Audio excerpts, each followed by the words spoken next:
नमस्कार मु दीपक सेनापति।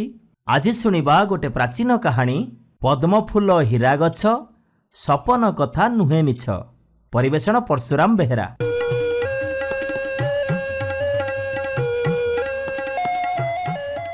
राजांकर तीन राणी हेले काहारी आड़ू गोटे भी पिला हो नथांती।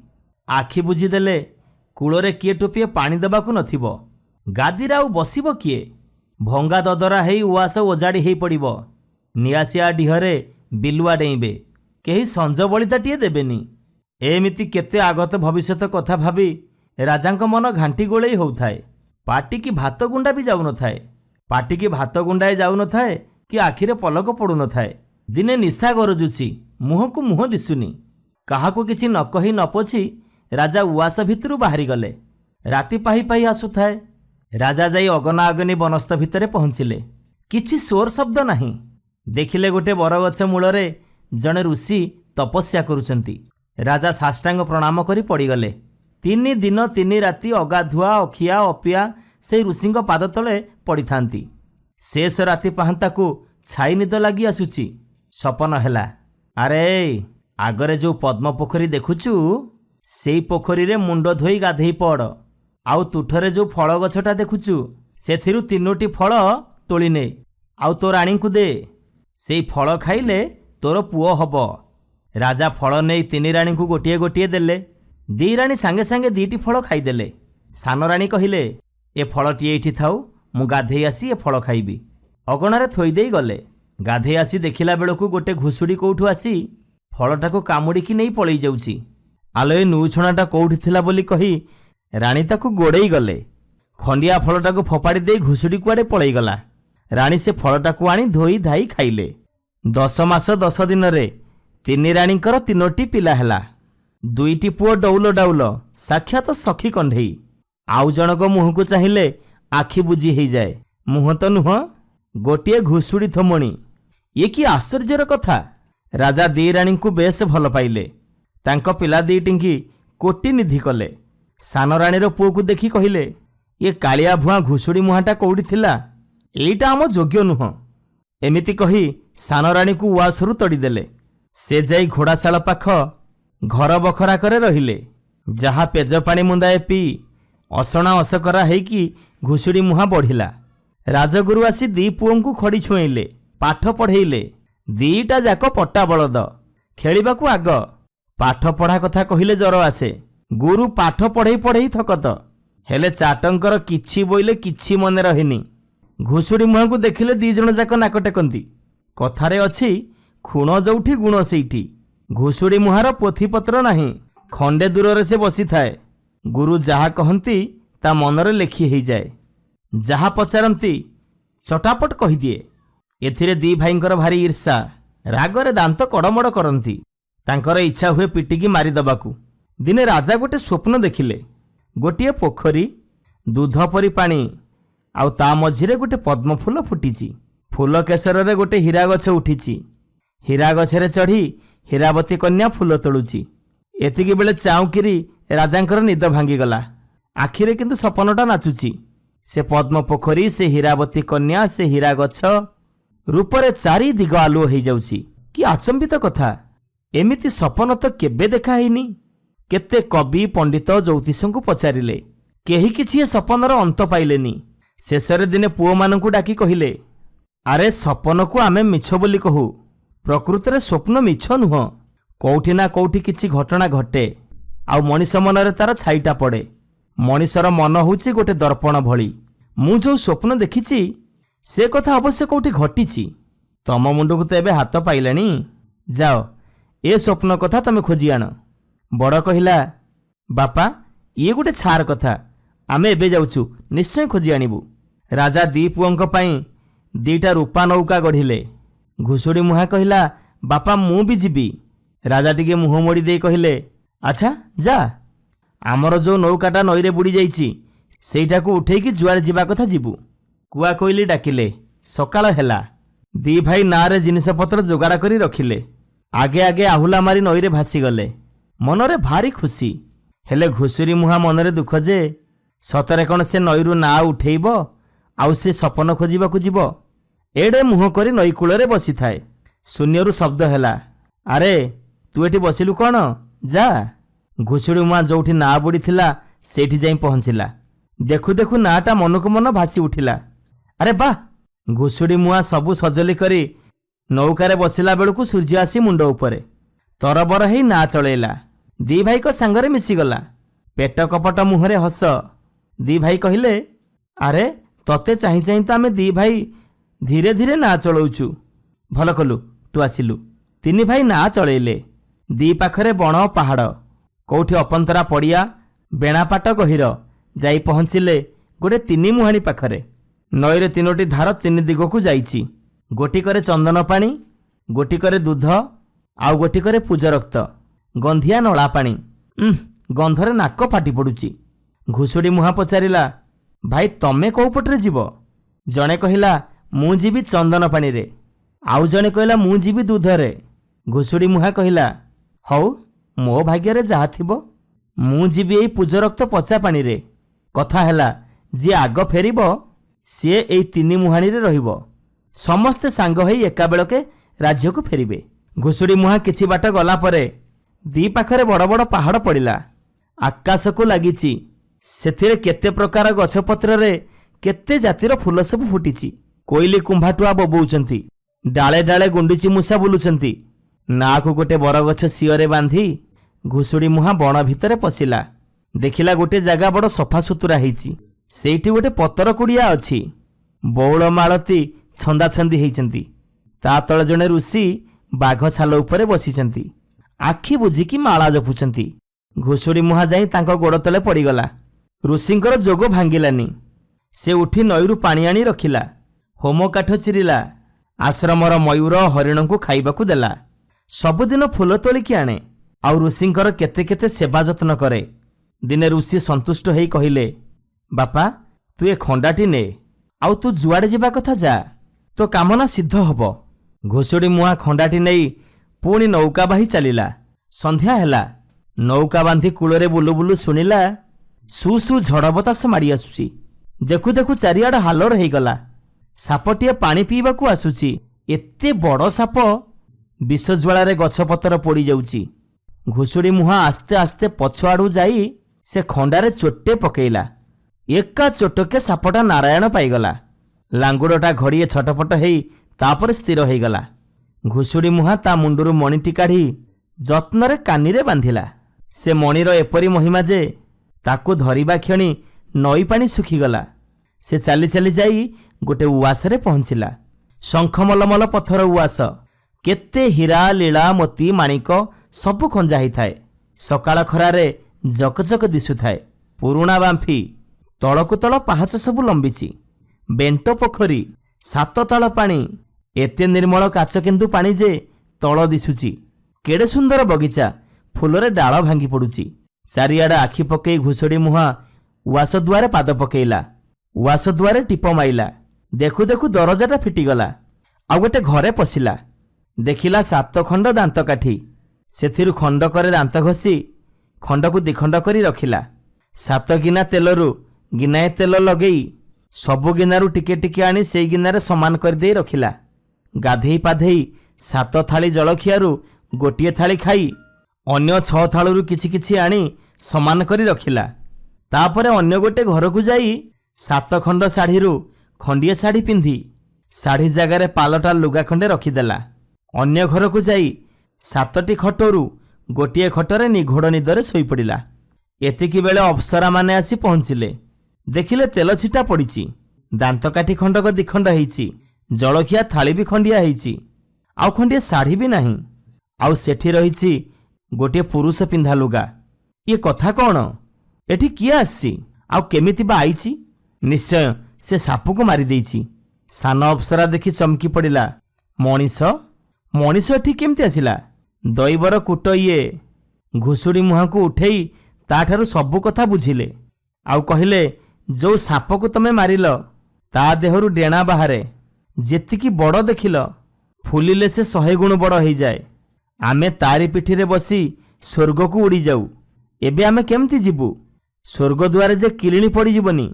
ଘୁଷୁଡ଼ି ମୁହାଁ କହିଲା, ତମେ ସ୍ୱର୍ଗକୁ କାହିଁକି ଯିବ? ଏଇ ମର୍ତ୍ତ୍ୟମଣ୍ଡଳରେ ରୁହ। ମର୍ତ୍ତ୍ୟମଣ୍ଡଳ ତମକୁ ଯଦି ଭଲ ଲାଗୁନଥାନ୍ତା ତମେ କ'ଣ ଏଠିକି ଏତେ ଆସନ୍ତ? ଅପ୍ସରାମାନେ ଇଏ ତା ମୁହଁକୁ ସିଏ ତା ମୁହଁକୁ ଚାହିଁକି ରହିଲେ। ଶେଷରେ ଘୁଷୁଡ଼ି ମୁହାଁକୁ ବିଭା ହେଇ କିଛିଦିନ ସେ ଉଆସରେ ରହିଲେ। ଏହାପରେ ଦିନେ ଘୁଷୁଡ଼ି ମୁହାଁ ସେଇ 7 ଜଣ ଅପ୍ସରା କନ୍ୟାଙ୍କୁ ଘେନି ଆସି ସେଇ 3 ମୁହାଣୀରେ ପହଞ୍ଚିଲା। 2 ଭାଇ ଆଗରୁ ପହଞ୍ଚିଥିଲେ, ମୁହଁରେ କିନ୍ତୁ ହରସ ନାହିଁ। ମିଛରେ ସିନା ଏତେ ବାଟ ଆସିଲେ। ସପନ କଥା ଯିଏ ଶୁଣିଲା ସିଏ ହସରେ ଉଡ଼େଇ ଦେଲା। ସେ ରାଜା ଯେମିତି ଅବୁଝା, ଆଉ ତମେ ବି ସେମିତି ଅଭିଲା ଲୋକ। ଯୋଉ କଥା 3 ଭୁବନରେ ଜଣା ନାହିଁ ସେଇ କଥା ପାଇଁ ତମେ କେମିତି ଆସିଛ? ଯାଅ, ତମେ ଏବେ ତମ ରାଜ୍ୟକୁ ଫେରିଯାଅ। ଏମିତି କଥା ଶୁଣି 2 ଭାଇଯାକ ଫେରି ଆସିଥିଲେ। ଘୁଷୁଡ଼ି ମୁହାଁ ସପନ ଘେନି ଫେରିଛି ଜାଣି ଈର୍ଷାରେ ଜଳିଗଲେ। ମୁହଁରେ କିଛି କହିଲେନି, ଭିତରେ ଠରାଠରି ହେଇ ତାକୁ ମାରିଦେବାକୁ ଉପାୟ ପାଞ୍ଚିଲେ। ଖୁସିରେ କଥାବାର୍ତ୍ତା ହଉ ହଉ ଘୁଷୁଡ଼ି ମୁହାଁକୁ ନଈକୁ ଠେଲିଦେଲେ। ସେଇ ଅପ୍ସରା ଜଣେ ସାଙ୍ଗରେ ଖଇପଟ ଆଣିଥିଲା। ନଈ ସୁଅକୁ ଗଡ଼େଇ ପକେଇଲା। ଘୁଷୁଡ଼ି ମୁହାଁ ତାରି ଉପରେ ଭରା ଦେଇ ସୁଅ କାଟି କାଟି ପହଁରିଲା, ଆଉ କୂଳରେ ପହଞ୍ଚିଗଲା। ୟା ପରେ 2 ଭାଇ ନିଜ ରାଇଜକୁ ଫେରିଗଲେ। ଆଉ ରାଜାଙ୍କୁ କହିଲେ, ଘୁଷୁଡ଼ି ମୁହାଁ ନଈରେ ଗାଧୋଉ ଗାଧୋଉ ତାକୁ ଗୋଟେ ଘଡ଼ିଆଳ କୁମ୍ଭୀର ଝିଙ୍କି ନେଇଗଲା। ଆମେ କନ୍ୟାମାନଙ୍କୁ ନେଇ ଆସିଛୁ, ଏମାନେ ସପନ ଦେଖେଇବେ। ରାଜା ମନେ ମନେ ଭାବିଲେ, କଳଙ୍କଟା ମୋର ଗଲା। ଘୁଷୁଡ଼ି ମୁହାଁ ପାଇଁ ସେ ମୁଣ୍ଡ ଟେକି ବାଟ ବି ଚାଲିପାରୁନଥିଲେ। ଦିନେ ରାଜା ସେଇ ଅପ୍ସରା କନ୍ୟାମାନଙ୍କୁ କହିଲେ, ସପନ ଦେଖାଅ। କନ୍ୟାମାନେ କହିଲେ, ଆମକୁ ଯିଏ ଏଠିକି ଆଣିଛି ସେ ନ ଆସିବା ଯାଏ ଆମେ କିଛି ସପନ ଦେଖେଇବୁନି। ଏମିତି କଥାବାର୍ତ୍ତା ହଉ ହଉ ଘୁଷୁଡ଼ି ମୁହାଁ ଆସି ସେଇଠି ପହଞ୍ଚିଲା। ତାଙ୍କୁ ଦେଖି 2 ଭାଇଙ୍କ ମୁହଁ କେଶରା ପଡ଼ିଗଲା। ମୁହଁ ପୋତିକି ବସି ରହିଲେ। ତାରି କଥା ଅନୁସାରେ କନ୍ୟାମାନେ ସପନ ଦେଖେଇଲେ। ଗୋଟିଏ କନ୍ୟା ପୋଖରୀ ହେଇଗଲା, ଆଉ କିଏ ସେଥିରେ ଢେଉ ହେଇ ଖେଳିଲେ। ଜଣେ ଅପ୍ସରା ପଦ୍ମଫୁଲ ହେଇ ଫୁଟିଲା। ତାରି କେଶରରୁ ଆଉ ଜଣେ କନ୍ୟା ହୀରା ଗଛ ହେଇଗଲା। ଆଉ ଗୋଟିଏ କନ୍ୟା ହୀରାବତୀ ହେଇ ହୀରା ଗଛରୁ ଫୁଲ ତୋଳିଲା। ରାଜା କହିଲେ, ପଦ୍ମ ଫୁଲେ ହୀରା ଗଛ, ସପନ କଥା ନୁହଁ ମିଛ। ଏଥର ରାଜା ଖୁସି ହେଇ ଘୁଷୁଡ଼ି ମୁହାଁକୁ ରାଜଗାଦି ଦେଲେ। 7 ଅପ୍ସରୀ କନ୍ୟା ତାଙ୍କର ରାଣୀ ହେଇକି ରହିଲେ। ନମସ୍କାର, ମୁଁ ଦୀପକ ସେନାପତି। ଆଜି ଶୁଣିବା ଗୋଟେ ମଜାଦାର କାହାଣୀ, ପଣ୍ଡିତ ଓ ବୋକା ଲୋକ। ପରିବେଷଣ ପରଶୁରାମ ବେହେରା।